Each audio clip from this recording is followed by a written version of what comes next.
నమస్కారం విజయపతిన గారు. నమస్తే నాగరాజు గారు. మన వీడియో కింద ఒకళ్ళు కామెంట్ బాక్స్లో పోస్ట్ చేయడం జరిగిందండి.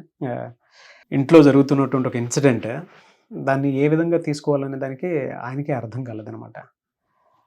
ఎలా అనంటే, మా మిస్సెస్కి వాళ్ళ బావ ప్రీవియస్ ఫొటోస్ అన్నీ పంపిస్తూ ఉన్నారు. నేను అది చాలాసార్లు చూడటం జరిగింది. ఫస్ట్ యాక్సిడెంటల్గా చూశాను, దాని తర్వాత నేను చాలాసార్లు దాన్ని చూడటం జరిగింది. అతను బావ అనేటువంటి ఉద్దేశంతో సరే ఇంట్లో మనుషులు కదా అని నేను పెద్దగా పట్టించుకోవటం లేదు ఇనీషియల్ టైంలో. బట్ అది ఫ్రీక్వెంట్గా అవుతూ ఉంది. దాన్ని ఎలా తీసుకోవాలి, క్వశ్చన్ చేస్తే రిలేషన్షిప్ పాడే అవకాశం ఉంటుందా అనేటువంటి ఉద్దేశంలో అడగడం జరిగింది. డాక్టర్ సచిన్ రాజ్ అత్యాధునిక వరల్డ్ క్లాస్ ఫిజియోథెరపీ ట్రీట్మెంట్ తో అన్ని రకాల నొప్పులకు శాశ్వత పరిష్కారం. ఎలా చూడవచ్చు అంటారు అసలు దీన్ని? అంటే ఇటువంటి చాలామంది ఫేస్ చేస్తూ ఉంటారన్న, ఏదో చుట్టాల రూపంలో మనకి అడ్వాంటేజ్ ఉంది కదా అని చెప్పేసి వీళ్ళు తీసేసుకుని పంపించేస్తూ ఉంటారు, మన అమ్మాయే కదా అన్నట్లు. వాళ్ళ ఇంటెన్షన్ అటేపు ఏముందో అర్థం కాదు, అది గుడ్డా బ్యాడ్ అనేది. ఇటువైపు నుంచేమో తెలియని ఒక యాంగ్జైటీ అయితే డెఫినెట్ గా ఉంటుంది, క్వశ్చన్ మార్క్ మైండ్ లో తప్పకుండా ఉంటుందండి. ఎందుకంటే అందులో అవతల ఉన్నది అన్నవరస అనుకోండి, అదొక కోణం. ఇప్పుడు బావ అనేపాటికి బేసిక్ గానే ఇన్సెక్యూరిటీ ఉంటుంది. మావయ్య అన్న బావ అన్న ఒక ఇన్సెక్యూరిటీ ఉంటుంది. సో కాబట్టి ఇప్పుడు ఈ పరిస్థితి నుంచి ఇతన్ని రక్షించాల్సింది ఎవరన్నా ఉంది అంటే అది ఇతని వైఫే. ఓకే, ఇద్దరిని బ్యాలెన్స్ చేయగలగాలి. ఇప్పుడు కొన్ని సందర్భాల్లో ఎట్లా అవుతుందంటే అండి, బావ అయినా కానీ అన్న చెల్లెళ్ళలాగా పెరిగుండొచ్చు. అవును, అదొక కోణం. సో ఇంకొకటి, నిజంగానే ఏదన్నా బావకి ఆ ఫీలింగ్స్ ఉన్నాయా, ప్లస్ అమ్మాయి ఫీలింగ్స్ ఏంటి అంటే, ఇప్పుడు బావ కొంతమంది చూడండి నాగరాజు గారు, ఆడాళ్ళ సైకాలజీ ఎట్లా ఉంటుందంటే, భర్తనే ప్రేమించవచ్చు. ఎందుకంటే బావని ప్రేమిస్తే ఆల్మోస్ట్ చెప్పేదో చేసుకునేదో ఆ ఇష్యూ ఉండదు. ఎందుకంటే అది ఉంటే అంత క్లోజ్నెస్ కి ఫ్యామిలీ మెంబర్స్ కూడా అలౌ చేయరు. సో కాబట్టి బావ మీద బావ మరదల ప్రేమ వ్యవహారం ఏమి నడిచి ఉండదని నేను అనుకుంటున్నాను. క్లోజ్ గా ఉండుంటారు అని మనం అనుకుందాం కాసేపు. సో ఇక్కడ ఈ అమ్మాయి వేరే అతన్ని పెళ్లి చేసుకుంది. అతనికి ఈ బావ వాళ్ళ ఆవిడతో చాటింగ్, ఫొటోస్ పంపటం అనేది కాస్త ఇబ్బందికరంగా మారింది అనేది. కొంతమంది ఇళ్లల్లో జనరల్గా ఏంటంటే అన్నా చెల్లెళ్ళలాగా పెరిగిన వాతావరణంతో ఏంటంటే అదే దృష్టితో ఇది వరకు ఎట్లా ఉన్నారో తర్వాత కూడా అదే కంటిన్యూ చేయటం జరుగుతూ ఉండుండొచ్చు. బట్ ఇప్పుడు ఈ భార్యకి ఏంటంటే, భార్య డ్యూటీ ఎప్పుడూ కూడా అండి భర్త ఇన్సెక్యూర్డ్ ఫీలింగ్ లోకి వెళ్ళనివ్వకుండా చూసుకోవాల్సిన బాధ్యత భార్య మీద ఉంటది. అంతే కదా. ఇప్పుడు ఏ రిలేషన్షిప్ లో అయినా కాంపిటీషన్ రాకూడదు. వైఫ్ అండ్ హస్బెండ్ మధ్య భార్య ప్రేమ కోసం ఇంకొకళ్ళతో కాంపిటీషన్ లో పాల్గొనాల్సిన పరిస్థితి భర్తకు రాకూడదు. అలా రాకుండా చూసుకోవాల్సిన బాధ్యత భార్య మీద ఉంది, ఉండాలి కూడా. ఆ రెస్పాన్సిబిలిటీ తను తీసుకోవాలి అంటే ఈ హస్బెండ్ కూడా ఏం చేయాలి అంటే ఓపెన్ గా కమ్యూనికేట్ చేయగలగాలి. తప్పేం లేదు. మీ బావ అట్లా అంటే కొన్ని ఫొటోస్ ఇట్లా పంపటం వల్ల అంటే నువ్వు నన్ను నేరో మైండెడ్ అనుకోవద్దు, కానీ సమ్హౌ ఐఎమ్ ఫీలింగ్ ఇన్సెక్యూర్, నాకు అది కొంచెం ఇబ్బందికరంగా ఉంది అనేది చెప్పినప్పుడు ఆ అమ్మాయి దాన్ని అంటే సరిదిద్దుకోగలుగుతుంది ఓకే అనేది. ఇంకొకటి, అసలంత అవకాశమే ఇవ్వకుండా అంటే బావతో స్లోగా, ఇప్పుడు రెసిప్రోకేట్ చేయలేదనుకోండి, ఈ అమ్మాయి కూడా ఫొటోస్ పెట్టి లేకపోతే బాగున్నాయి బావా ఆహా ఓహో అని ఏమి పెట్టకుండా ఉంటే కూడా స్లోగా ఆ ఫ్లో తగ్గిపోతుంది. అవునా? ఇప్పుడు నేను ఒక మెసేజ్కి మీకు కంటిన్యూస్గా మీరేవో ఫోటోలు పెడతా ఉంటారు, పిచ్చాపాటి ఏవో, నేను దాన్ని ఎంజాయ్ చేస్తూ ఆ జోక్కి ఆహా నవ్వు ఎమోజీనో లేకపోతే ఏదోటి పెడుతుంటేనే కదా ఓకే అవతల వ్యక్తికి నేను పంపించే మెసేజెస్ ఇంట్రెస్టింగ్ గా ఉన్నాయి, రెస్పాండ్ అవుతున్నారు అన్నప్పుడు మీరు కంటిన్యూస్ గా పెడతారు. ఇప్పుడు మీరు మెసేజ్లు పెట్టినప్పుడు నేను 2-3 రోజులు 4-5 మెసేజెస్కి అసలు ఏమి రెస్పాండ్ అవ్వలేదనుకోండి, సో మీకు ఆబ్వియస్గా ఏం మెసేజ్ ఇచ్చినట్టు, నేను వీటిల్ని పట్టించుకోవట్లేదు, లేకపోతే ఆవిడ పట్టించుకోవట్లేదు, చూడట్లేదు, రెస్పాండ్ అవ్వలేదు అనేది మీకు అర్థమవుతా ఉంటది కదా. అర్థమైనప్పుడు మీరు ఏం చేస్తారు, నాతో ఇంపార్టెంట్ అవసరం అనుకున్న మెసేజ్ సైకాలజీకి సంబంధించిందే పెడతారు. అదర్ దాన్ దట్ మీరు పెట్టరు. అవునా? సో ఇక్కడ కూడా ఏంటంటే ఈవిడ రెస్పాండ్ అవ్వటం కానీ రెసిప్రోకేట్ అవ్వటం కానీ చేయటం మానేస్తే గనక స్లోగా ఆ ఫ్లో తగ్గిపోతుంది.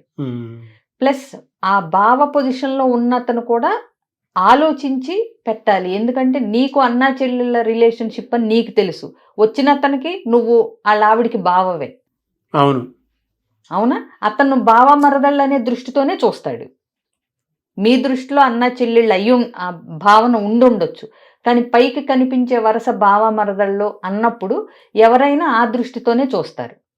కాబట్టి అనవసరంగా ఒక పెళ్ళైన మరదల జీవితంలోకి మన ఇంటర్ఫీరెన్స్ ఎంతవరకు ఉండాలి, ఈ బౌండరీస్ ఎక్కడ సెట్ చేసుకోవాలి అనేది ఈ బావ మరదళ్ళిద్దరూ బాగా గ్రహించకపోతే కొన్ని అనవసరంగా ఇప్పుడు వీళ్ళ కాపురంలో మనస్పర్ధలు, ఇంకొకటి ఏదైతే అత్యద్భుతంగా ఫస్ట్ క్వాలిఫికేషన్ సంసారంలో, కాపురంలో, దాంపత్యంలో, రిలేషన్షిప్లో ఏదైతే ముఖ్యమైనది అది ట్రస్ట్. నేను ఎప్పుడూ చెప్తూ ఉంటాను కదా, సంసారాన్ని అనే ఒక నిర్మాణానికి కానీ మామూలుగా 4 పిల్లర్స్ ఉంటాయి: లవ్, రెస్పెక్ట్, కమిట్మెంట్, ట్రస్ట్. ఇందులో ఆఖరి ప్రిఫరెన్స్ నేను ఎప్పుడు లవ్కే ఇస్తాను. ఆఖరి ప్రిఫరెన్స్ లవ్వే చివరన ఉండే పిల్లరు. అదే మనం అంటే వరుసగా మాట్లాడుకుంటే ప్రేమే ఆఖరికి వస్తుంది. ఎందుకంటే ప్రేమ ఉండి గౌరవం లేకపోయినా, ప్రేమ ఉండి నమ్మకం లేకపోయినా, ప్రేమ ఉండి కమిట్మెంట్ లేకపోయినా ఆ ప్రేమ దేనికి పనికిరాదు, దానికి ఆ వాల్యూ కూడా ఉండదు. నీకు ప్రేమ తక్కువై నువ్వు రెస్పెక్ట్ ఉందా నీ హస్బెండ్ మీద, అందులోనే ప్రేమ వెతుక్కుంటాడు. నీకు కమిట్మెంట్ ఉందా, అందులో ప్రేమ ఉంటేనే ఆ కమిట్మెంట్ వస్తుంది. అంటే ప్రేమ ఉంటే మిగిలిన 3 ఉండొచ్చు, కానీ మిగిలిన 3 లేకుండా ప్రేమ ఒకటి దేనికి పనిచేయదు. కాబట్టి ట్రస్ట్, ఆ నమ్మకం అది కోల్పోకుండా ఉండాలి అంటే ఎప్పుడూ కూడా కోల్పోయే అవకాశాలు ఉన్న పనులు భార్య భర్తకి కానీ, భర్త భార్యకి కానీ చేయకూడదు.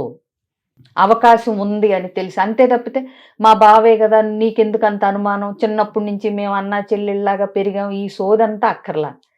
అనుమానం కలిగించే అవకాశం ఉందా నువ్వు కట్ చేయాలి. భార్య అయినా భర్త అయినా సరే. ఆవిడ నాకు చిన్నప్పటి నుంచి తెలుసు, నా friend, school friend, class friend అని భర్త కూడా వేరే వాళ్ళ లేడీస్ దగ్గర నుంచి వచ్చే మెసేజెస్ భార్యకి ఇబ్బందికరంగా ఉంటుంది, ఒక ఆవిడతో ఒక ఫ్రెండ్తో సాన్నిహిత్యం అన్నప్పుడు స్లోగా కట్ చేయి. నీకు ఎవరు ఇంపార్టెంట్, ఇద్దరిలో ఒకళ్ళ వల్ల మనశ్శాంతి పోతుంది ఆవిడ వల్ల అన్నప్పుడు నువ్వు కట్ చేయగలగాలి, అంతే స్లోగా. ఇక ఇందులో వేరే అవకాశమే లేదు. సో భర్తకి అనుమానాలు వచ్చే అవకాశం ఉండే పనులు భార్యకి తెలిసిన తర్వాత చేయకూడదు. ఆ ఇన్సెక్యూర్డ్ ఫీలింగ్ అనేది భర్తకి ఎప్పుడు కలిగించకూడదు భార్య. బావకు మెల్లగా నచ్చ చెప్పుకోవాలి, అంటే చెప్పాల్సిన పని కూడా లేదు, రెస్పాండ్ అవ్వకపోతే వాళ్ళకే అర్థమవుతుంది. ప్లస్ ఇంకొకటి, బావని హస్బెండ్ని ఫ్రెండ్స్ చేయాలి, వాళ్ళిద్దరూ ఒక టీము, నేను ఆపోజిట్ అన్నట్టు ఉండగలగాలి. నువ్వు ఏ జోక్ వేసినా భర్త ముందే, నువ్వు ఏది చెప్పినా ఇది. సో భర్తకిను బావకి మధ్య ర్యాపో, ఒక అండర్స్టాండింగ్ వచ్చినప్పుడు ఆయన కూడా అర్థం చేసుకోగలుగుతాడు వీళ్ళ రిలేషన్షిప్ ఏంటి అనేది. ట్రాన్స్పరెన్సీ మెయింటైన్ చేయాలండి. ఎస్పెషల్లీ అనుమానాలకి దారి తీసే యొక్క రిలేషన్షిప్లో ఉన్నప్పుడు ట్రాన్స్పరెన్సీ కూడా చాలా ముఖ్యం ఇక్కడ. ఎస్పెషల్లీ పెళ్ళైన కొత్తల్లోనే ఇలాంటి ప్రాబ్లమ్స్ వస్తూ ఉంటాయి. అంటే అప్పటికి ఇంకా భార్య ఏంటో అర్థం అవ్వదు, పూర్తిగా భార్య ఫ్యామిలీ గురించి తెలవనప్పుడు ఇలాంటి ఇన్సెక్యూరిటీ భర్తకి క్రియేట్ చేయటం వల్ల మొదట్లోనే ఆదిలోనే హంసపాద్ అంటారు చూడండి, అట్లా అవుతుంది. సో నేను ఇదివరకు కూడా మన వీడియోస్లో చాలాసార్లు చెప్పాను, పెళ్ళి దాంపత్యం అనేది ఒక చిన్న మొక్క లాంటిది. నువ్వు ఏం చేసి దాన్ని ఎలా పెంచి మహావృక్షం కింద తయారు చేసుకుంటావు అనేది మీ ఇద్దరు ఎఫర్ట్ పెడితేనే అది మహావృక్షం కింద మారుతుంది, పూలు పళ్ళు చక్కగా. కాబట్టి కాంపిటేటివ్ స్పిరిట్లోకి వచ్చే ఏ వ్యక్తితో అయినా మన సంబంధ బాంధవ్యాలు, మన మాట తీరు, మన చాటింగ్లు, డేటింగ్లు, మీటింగ్లు ఎట్లా ఉన్నాయి అనేది ఫస్ట్ ప్రిఫరెన్స్ హస్బెండ్ వైఫ్కి, వైఫ్కి హస్బెండ్ ఇచ్చిన తర్వాతే మూడో వ్యక్తి అన్నట్టుగా ఉంటేనే కాపురాలు ట్రస్ట్తో నిలబడతాయి. వెరీ కమిటెడ్ కంటెంట్ అండి.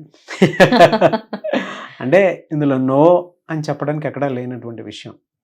ఎలా అనంటే మీరు ఒక ఇనిషియల్ టైంలోనే అదొక అన్నయ్యతో పెద్దగా పట్టించుకోవాల్సినటువంటి అవసరం లేదు, బట్ వరుస మారినప్పుడు మాత్రం డెఫినెట్గా యాజ్ అ హ్యూమన్ బీయింగ్ వచ్చేటువంటి డౌట్స్ వస్తాయి కాబట్టి క్లారిటీ ఇచ్చుకోవాల్సినటువంటి అవసరం ఉంది. అండ్ భార్యాభర్తల మధ్య లవ్ అనేది ఆఖరి ప్రిఫరెన్స్. ముందు అంటే ప్రేమ ఉండే రెస్పాన్సిబిలిటీ లేకపోయినా, ప్రేమ ఉండి రెస్పెక్ట్ లేకపోయినా ఆ రిలేషన్షిప్కి ఎప్పుడూ వాల్యూ ఉండదు.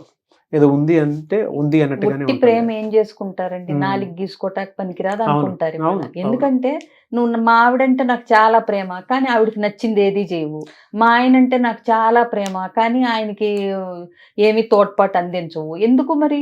Very sensible and very committed note. పెళ్ళైన తర్వాత అండి ఎస్పెషలీ నాకు నా భార్యే ముఖ్యం, ముందు నాకు నా భర్త ముఖ్యం అనుకుని గనక చుట్టుపక్కల వాతావరణాన్ని సెట్ చేసుకోపోతే కాపురాలు నడవండి. దట్టు ఇంత సోషల్ మీడియా డిస్ట్రాక్షను, ఇన్ని డిస్ట్రాక్షన్స్ డిస్టర్బెన్సెస్ ఉన్నప్పుడు ఆ క్లియర్ కట్ కమ్యూనికేషన్ ఏదో విధంగా నువ్వే నా ప్రయారిటీ అనేది ఆ ఇద్దరుగా గనక ఒకళ్ళకొకళ్ళు టాప్ ప్రయారిటీ వాళ్ళిద్దరికి ఇచ్చుకున్న తర్వాతే థర్డ్ పర్సన్ రావాలి అనేది గుర్తుపెట్టుకుంటే చాలా కాపురాలు నిలబడతాయి. ఎనీవేస్ థ్యాంక్ యూ అన్న, థ్యాంక్ యూ సో మచ్ విజయ పెద్దన గారు. నిజంగా చాలామందికి ఈ వీడియో కూర్చొని చూసేటప్పుడైనా సరే చాలా క్వశ్చన్స్కి ఆన్సర్స్ మాత్రం డెఫినెట్గా దొరుకుతుంది. నాకు ఎంత ఫీలింగ్ ఏ విధంగా ఉంది అని అంటే, కొన్ని బుక్స్ మనం చదివేటప్పుడు మాటల్లో చెప్పలేం, తెలియనంత బలం వస్తుంది. సో ఈ చిన్న వీడియోనే కావచ్చు, కానీ మీరు మాట్లాడినటువంటి ప్రతి భాష ప్రతి మాట ఆలోచింపచేసేలా ఉంది. మనం ఎంత కమిటెడ్గా ఉండాల్సినటువంటి అవసరం ఉందనే దానికి ది బెస్ట్ వీడియో అండి. నాకు తెలిసి కింద కామెంట్ బాక్స్లో ఒకళ్ళు చూసిన వీడియో 10 మంది షేర్ చేస్తారు. అంటే ఇందులో రిలేషన్షిప్కి సంబంధించింది ఏమీ కాదు, లైఫ్ స్టైల్స్కి, లైఫ్ స్కిల్కి, లైఫ్కి కావాల్సినటువంటి కమిట్మెంట్ ఉంది కంటెంట్ మొత్తం మీద. థ్యాంక్ యూ అండి, థ్యాంక్ యూ సో మచ్ విజయ పెద్దన గారు. అయితే కొంతమంది ఎలా అనంటే అర్థం కానటువంటి వాళ్ళు కూడా కొంతమంది ఉంటారు. ఒక రిలేషన్షిప్ని తీసుకెళ్ళాలి అని అంటే, నెక్స్ట్ లెవెల్కి లీడ్ చేయాలనుకున్నప్పుడు డెఫినెట్గా కొన్ని విషయాల్లో తెలియకుండానే పొరపాట్లు జరుగుతూ ఉంటాయి. అవి సరిదిద్దుకోనన్నా సరే నా భార్యతో కానీ, లేదంటే నేను భర్తతో కానీ, లేదా ఇంట్లో వాళ్ళతో కానీ, లేదా మానసిక సమస్యను బట్టి బయటపడాలి అనుకున్నటువంటి వాళ్ళు ఉంటారు. మిమ్మల్ని అప్రోచ్ అవ్వాలంటే ప్రాసెస్ ఏంటి? చాలా సింపుల్ ప్రాసెస్ అండి.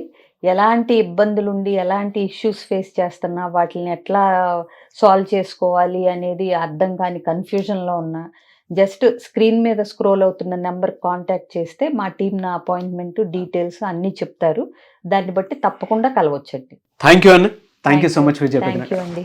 చూసారు కదండి వీడియో. ఈ వీడియోపై మీ అభిప్రాయం కామెంట్ బాక్స్లో పోస్ట్ చేయండి. అండ్ మీకు కనుక ఏదైనా డౌట్స్ ఉంటే, మానసిక పరమైనటువంటి డౌట్స్ ఉన్న, రిలేషన్షిప్ వైజ్ ఏదైనా మీరు పొరపాట్లు జరిగి ఇబ్బంది పడిపోయి దాన్ని ఒక రైట్ వేలో తీసుకువెళ్ళాలి అనుకునేటువంటి వాళ్ళు, ఎలా వెళ్తే బాగుంటుంది, సొల్యూషన్ ఏ విధంగా తీసుకుంటే బాగుంటుంది అనుకున్నటువంటి వాళ్ళు విజయ పెద్దన గారిని కనుక మీరు మీట్ అవ్వాలి అనుకుంటే, అపాయింట్మెంట్ తీసుకోవాలనుకుంటే స్క్రీన్ మీద మీకు కాంటాక్ట్ నెంబర్ కనిపిస్తుంది. దానికి మీరు కాల్ ఆర్ మెసేజ్ వాట్సాప్ చేసి వెంటనే అపాయింట్మెంట్ తీసుకోండి. ఒకవేళ మీకు కాంటాక్ట్ నెంబర్ కనెక్ట్ అవ్వట్లేదంటే మిస్టర్ నాగ్ అఫీషియల్ 1 అని నా ఇన్స్టాగ్రామ్ ఐడి ఉంది, దానికి మీరు పర్సనల్ మెసేజ్ పెట్టినా కూడా నేను డెఫినెట్గా విజయ పెద్దన గారి టీమ్కి ఫార్వర్డ్ చేస్తాను. ఆ విధంగానే సరే మీరు అప్రోచ్ అవ్వచ్చు. ఈ వీడియో లైక్ చేయండి, షేర్ మాత్రం తప్పకుండా చేయండి. ఇలాంటి మరిన్ని వీడియోస్ కోసం మా ఛానల్ ఫాలో అవ్వండి. Thank you.